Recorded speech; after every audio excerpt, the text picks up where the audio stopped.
I'm Mithun Chandran. As a part of Indian Economy and Policy project, I'll be talking about the issue of inequality in India. In India, the richest 1% owns 53% of country's wealth, according to the latest data from Credit Suisse. The richest 5% own 68.6%, while the top 10% have 76.3%. At the other end of the pyramid, the poorer half jostles for a mere 4.1% of the national wealth. So, what are the reasons for this inequality that exists in our country? The first reason is unemployment. The main reason for low level of income of majority of Indian people is unemployment and underemployment and the consequent low productivity of labor. Low labor productivity implies low rate of economic growth, which is the main cause of poverty and inequality of the large masses of people. Another cause of inequality is inflation. During inflation, few profit earners gain and the most wage earners loses out. Since wages have lagged behind prices, profits have increased. This has created more and more inequality. Moreover, during inflation, money increases, no doubt, but real income does fall, and this leads to a fall in the standard of living of poor people since their purchasing power falls. During inflation, workers in the organized sector get higher wages, which partly offset the effect of price rise, but wages and salaries of workers in unorganized sectors such as agriculture, small scale and cottage industries do not increase. So their real income falls. This is how inequality in distribution of income increases between two major sectors of the economy, both organized and unorganized. Tax evasion is another problem. In India, the personal tax rates are very high. High tax rates encourages evasion and avoidance and give birth to a parallel economy. This is exactly what has happened in India during the plan period. Here, the unofficial economy is as strong as the official economy. High tax rates are responsible for inequality in distribution of income and wealth.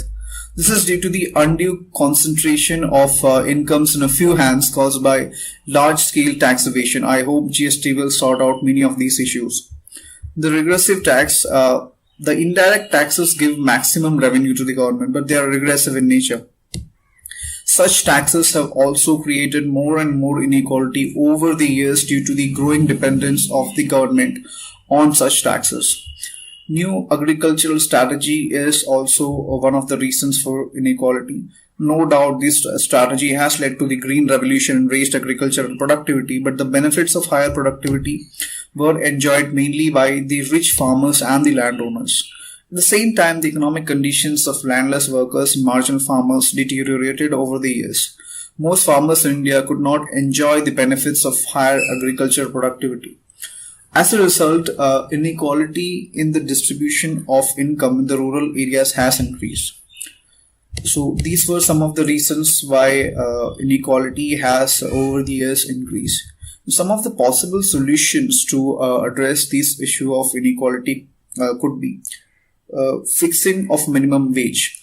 One step that can be taken in the direction of more egalitarian society is to guarantee each citizen a minimum wage consistent with a minimum standard of living. This is a step which will level up the incomes from below. Social security. Another important measure is the introduction of a comprehensive social security scheme guaranteeing to each individual a minimum standard of economic welfare. The social security scheme that we envisage must include provision of free education, free medical and maternity aid, old age pension, liberal unemployment benefits, sickness and accident compensation, etc. In that manner, substantial benefits can be assured to persons whose incomes are low. Equality of opportunity should be another provision which should be looked at. The government may devise and set up some sort of machinery which may provide equal opportunities to all rich and poor in getting employment or getting a start in trade and industry. In other words, something may be done to eliminate the family influence in a matter of choice of a profession. The recruitment of all jobs may be made by an impartial selection board or public service commission. In the same manner, to give start in trade and industry, the government may give financial aids or loans at very reasonable rates. Then another solution could be having ceilings on agriculture holdings and urban property. With a view of reducing inequality between the big and small farmers, ceilings on agriculture land holdings can be imposed. This has been done in India, and recently the ceilings have been lowered to 10 to 18 standard acres. The main purpose of land ceiling is to bring about a wider and equal ownership and use of land. As a counterpart, a ceiling on urban property can be imposed so that inequality in urban areas can also be toned down. More radical socio-economic reforms seems to be in the offing in India, and I hope these measures will lead to toning down of the inequality in our country. Thank you.